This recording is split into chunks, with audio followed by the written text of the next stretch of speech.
Okay, for this example, we're looking at 4 different y equals x squared functions. First one is x squared plus 3. We have x squared plus 1. We have x squared plus 0 and x squared minus 2.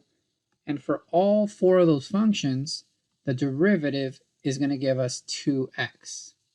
So if we were trying to go backwards, if we knew the derivative was 2x, how would we know which of these functions was going to be the antiderivative? Now in this section, that's what we're going to do. They're going to give us a point that lands on the graph. So if we knew that 2, 5 was a solution, that point is right here. Then we would know that the answer was the blue one. It would be y is equal to x squared plus 1. Now when it comes to solving for it using equations, what we would do is we would say, okay, the derivative is 2x. So the antiderivative is going to be x squared plus c. We've been doing that all along, but now we're going to be able to solve for the c by plugging in our point. So our point is x is 2 and y is 5. So we're going to plug in the 2 for the x, and we're going to plug in the 5 for the y. And now we're going to be able to solve this.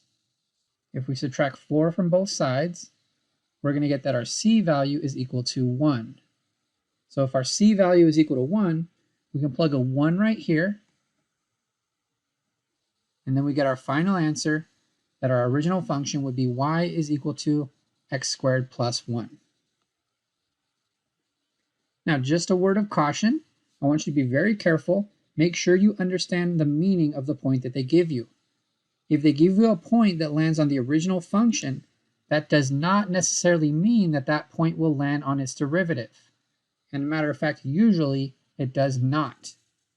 So I want you to understand that a point that lands on y is usually not going to be a point on y prime.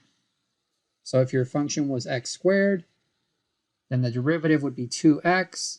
And you can see that 0.11 does land on the original function, but does not land on the function y prime equals 2x. And vice versa, a point that lands on y prime is not necessarily going to land on y. You can see that point would be right here. It does not land on y. So just be careful. Make sure you understand what the point belongs to. All right, just as a review, we're going to do one of these examples, a real basic example. If we're going to do the integral of 2x going from 0 to 10, you can see that the 2x can be rewritten as the derivative of x squared. Now we could put x squared plus a constant if we wanted to, but we've seen before that the constants are just going to end up canceling, so there's no point in putting the plus c. Now you'll notice that we have our derivative in front. It matches up with the fundamental theorem of calculus, and so the function in front of it is actually the function that we're going to plug into. And for our example, we're going to evaluate it from 0 to 10. So we'll plug in the 10 first, then we do minus, and then we plug in the 0. Remember, our function was going to be x squared. So we're going to plug into x squared. I'm going to start by plugging in 10, and that'll give me 10 squared, which is 100. And then I'm going to plug in 0, and that'll be 0 squared, which just gives me 0. So the answer for this definite integral is going to be just 100. Again, that's just a review to get us started. We'll move to the next page here. We'll look at one of these examples. Now we do have 2 methods of solving this example that we're about to do. They want us to find f of 10. They do give us one of the points. It says f of 0 is 2, and that means that for the function f, we have the point 0, 2. So that point will only work on f. It's not going to work on f prime or anything else. They're also telling us that our f is equal to this integral. So we have a function that's defined as an integral. And we can actually do that integral. If we do that integral, we get this. And this is the new part. We're going to use this point of 0, 2 to help us solve for the c. So if we plug in a 0 for the x and a 2 for the y, we're going to be able to cancel all these pieces here, and we'll get that c is equal to 2. And now that we know c is equal to 2, we can plug in the 2 for the c. So I'm plugging it in down here. And because in the beginning they wanted us to find f of 10, we can now just plug in a 10 into our function. And we'll find out that f of 10 is equal to 2352. Now that would be method 1. It does take a little bit longer, but for most students, it's easier to understand. So this would be an acceptable way of solving this problem. Again, we had to find f of 10 when they gave us f. They gave us f as an integral, so we were going to get this plus c piece, but they gave us a point to help us find the c. Once we found the c, we can now just plug in our 10 into the function and get a final answer. Now let's look at an example of method 2. This way will be a little bit faster to solve, but for a lot of students, it's a little bit more confusing. For this example, we're going to use the idea behind the fundamental theorem of calculus to solve this.